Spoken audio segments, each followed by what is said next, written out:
Welcome back sa aking YouTube channel. Para sa mga first time lang po na manood, please click mo na yung Jeremy's TV Manila. Anyway guys, wala nang bayad, libre lang. Tulong mo na lang din sa kapwa mo. Alright, thank you very much po. So topic natin for today's reflection.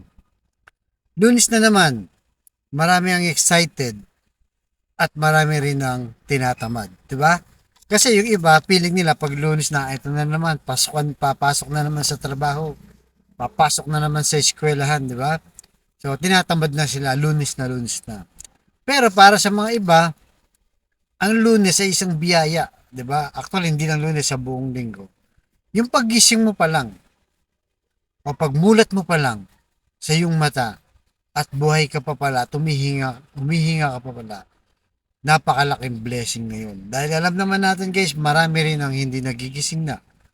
O yung iba naman, gising nga, nakatayo, minsan, nabubulagta na lang. Kaya lagi tayong magpasalamat sa mga blessing o lalo na sa pagpatak pa lang ng sikat ng araw. Kasi alam naman natin sa umaga, clinically marami nagsasabi na yung benefits ng sinag ng araw yung umaga guys hindi yung bandang alas 10 kasi masusunog ng balat mo yun. Di ba yung mga bata binibilad yan, yung mga bagong sanggol, di ba? Yung mga umuubo nag-exercise, di ba? May mga sipon binibilad lahat yan. At lalong-lalo na yung mga nasa ospital. Kung ang ospital ay may mga bintana, 'di ba, kagaya ng pinagawa ni Yorme na bagong ospital ng Maynila, kahit anong kwarto, kitang-kita mo yung sikat ng araw o open talaga. Na sabi ng iba, nakakapagtanggal din ng sakit. Kumbaga, na-relax yung mga may sakit, lumalakas. Hindi kagaya pagka isang kwarto lang, di ba? Ang nakikita mo lang yung apat na sulok, wala kang nakikita sa labas. Medyo nakaka-stress din yun. At parang talagang nagbibilang ka bawat patak ng segundo, minuto at ng oras. So, sabi sa Panaghoy, chapter 3, verse 22 to 23. Pag-ibig mo, Yahweh, ay hindi magmamaliw. Kabagan mo'y walang kapantay. Ito ay laging sariwa. Bawat umaga, katapatan mo'y napakadakila. And guys, yun ang sinasabi natin na yung paggising pa lang natin, dakila na.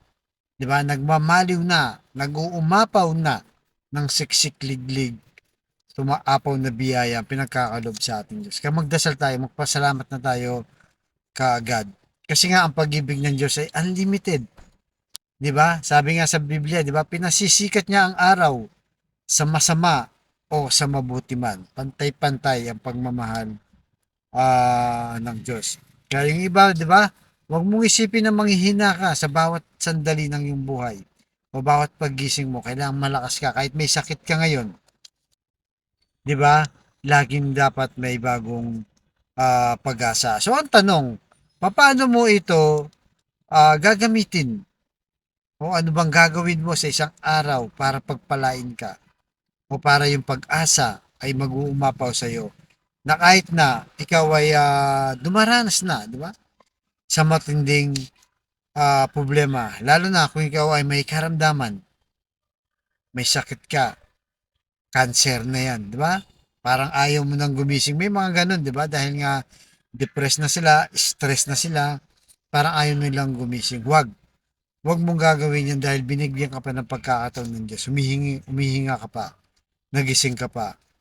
Di ba? Ikaw na may problema sa married mo, na maghihiwalay na kayo ng iyong asawa, pero nalulungkot ka, nadidepress ka dahil may mga anak kayo, lalo pa mga bata pa yan. 'Di ba? Papaano na sila yung mga bata. So, mahirap, 'di ba? Mahirap pa ang sitwasyon. O kung ikaw ay negosyante, 'di ba? Bubuksan mo na naman yung tindahan mo o yung negosyo mo. Wala na naman bumibili, guys. 'Di ba? Didepress ka na naman.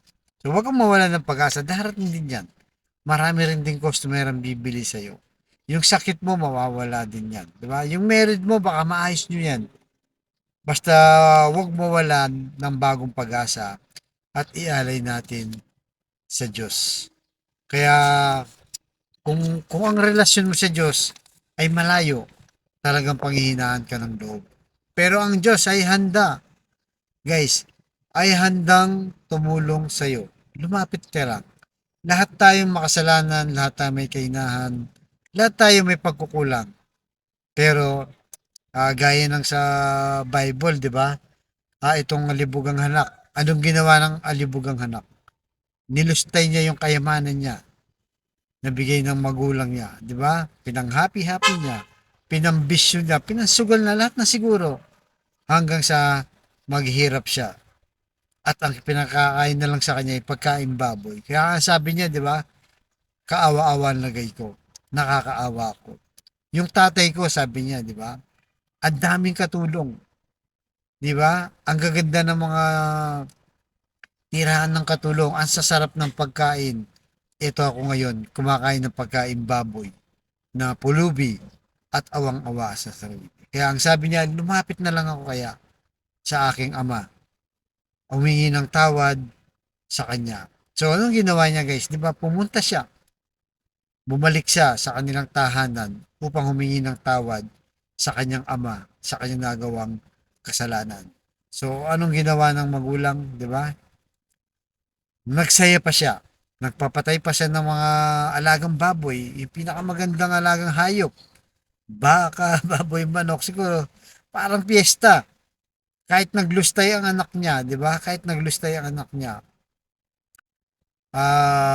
tinanggap pa niya rin niya ng buong puso. Ganon din po tayo, guys. Marami man tayong nagawang kasalanan, nagkasala tayo, nagkamali tayo, natukso tayo dahil sa ating kainahan, handa ang Diyos na magbigay ng bagong pag-asa.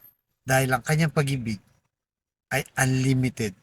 Walang hanggang pag-ibig. Kaya ito ang pinakauna at mahalaga. Kahit manampalataya ka, 'di ba? Kahit ang Bible verse, kabisado mo yung buong Biblia, marunong ka sa debate, kung wala kang pag-ibig, ay wala din. Kaya nangunguna ang pag-ibig dahil ang Diyos ay pag-ibig. Kaya sa kapatid natin ngayon na ikaw nanonood sa aking vlog, ikaw na may matinding karamdaman, stage 4 cancer na, ikaw na nasa bedridden na matagal na sa ospital man o sa bahay, ikaw na may taning na sa buhay, at ikaw na gulong-gulo sa pamilya, nasisira na, maghihiwalay na kayo, at ikaw sa financial ay bankrupt na at lugmok ka na sa utang. Sabayan mo ko sa napakasimpleng dasal kung ikay maniwala at magtiwala at lalong-lalo na kung ikay manampalataya sa ating Panginoong Yesus sa kanyang pangalan ay tsak yun. Kanyang ipagkakalob sa kanyang pangalan, bagong pag-asa na kanyang pag-ibig. So tayo po'y manalangin. Lord, i-bless niyo po ang kapatid namin nanonood sa akin vlog na may matinding karamdaman. Problema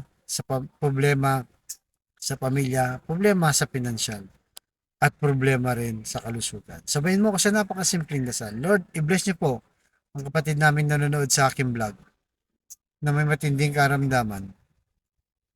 Uwihin niyo po ng iyong mapagpagaling na kamay. Haplusin niyo po, tanggalin niyo po ang kanyang karamdaman para sa kanyang pamilya.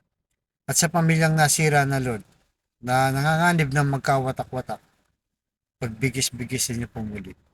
At sa pinansyal Lord, na kailangan namin lahat, lalo na po yung kapatid naming walang-wala, ultimong pambili ng ulam, pambili ng bigas, pambawon sa mga bata, pambili ng gamot, at kung ano-ano pa ng pangailangan ng pamilya. So, bless niyo po ang aming pamilya. So, ang lahat ng ito hiling namin sa matamis na pangalan natin, Panginoon Jesus.